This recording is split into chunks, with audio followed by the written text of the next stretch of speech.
జయశ్రీ గారికి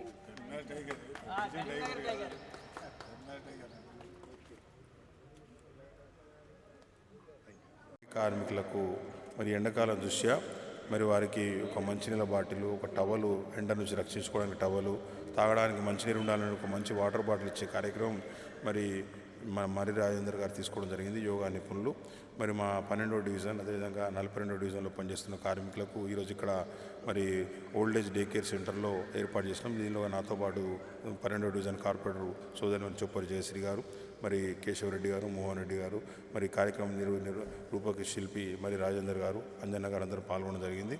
సఫాయి కార్మికులకు ఈ ఎండాకాలం కాబట్టి అందరం కూడా వారి రక్షణకు చర్యలు తీసుకోవాలి. ఎక్కడికక్కడ మన ప్రజలందరం కూడా వారికి ఏ రీతిన వీలైతే ఆ రీతిన ఆదుకున్నప్పుడే వారు మరింత ఆరోగ్యకరంగా మరింత ఆరోగ్యంగా ఉండి మనకు సేవలు చేసే అవకాశం జరుగుతుంది. ఎందుకంటే సఫాయి కార్మికుల యొక్క సేవలు వెలకట్టలేనివి. వారు చేసే సేవలు వేరే సమాజంలో ఉన్న ఏ వ్యక్తులు కూడా చేయనటువంటి పనులు వారు చేస్తూ ఉంటారు.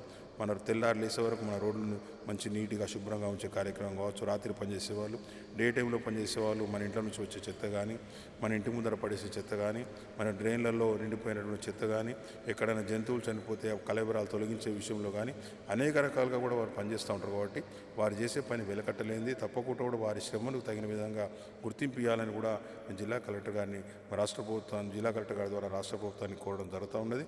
ఎందుకంటే వారికి ఇస్తున్నటువంటి శాలరీస్ కూడా మరి చాలని శాలరీస్ ఉన్నాయి కాబట్టి మరి దాదాపు 16,000 రూపాయల జీతం మాత్రమే వారికి ప్రతి నెల వస్తూ ఉన్నది. కాబట్టి దాన్ని 25,000 వరకు కూడా తీసుకోవాలి.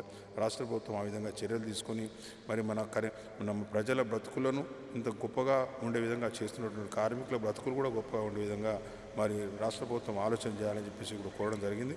మరి కార్మికుల రక్షణ కోసం కూడా తప్పకుండా కూడా మా పాలకవర్గం అనేక కార్యక్రమాలు తీసుకోబోతూ ఉన్నది. శాలరీస్ పెంచేందుకు ప్రయత్నం చేయడంతో పాటు ఏదైనా ప్రమాదం జరిగితే వారికి ఇన్సూరెన్స్ కవరేజ్ వచ్చే విధంగా కూడా మరి వెంటనే వారు ఆదుకునే విధంగా, వారి కుటుంబ సభ్యులను ఆదుకునే విధంగా కార్యక్రమం కావచ్చు.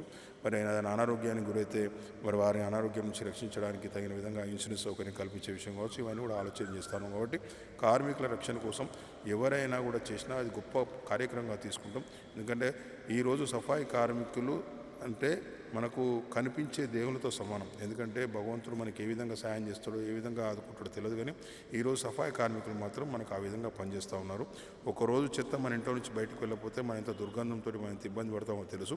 అటువంటి చెత్తలో వారు సంవత్సరాల కొద్దీ పనిచేసుకుంటూ మరి వారికి వారి అనారోగ్యం పాలన చేసుకుంటూ మనకు మంచి ఆరోగ్యం కల్పిస్తున్నటువంటి వారి గురించి మరి ఎంత చేసినా తక్కువగా భావిస్తూ ఈ కార్యక్రమం తీసుకున్నందుకు హృదయపూర్వక ధన్యవాదాలు తెలియజేస్తాను.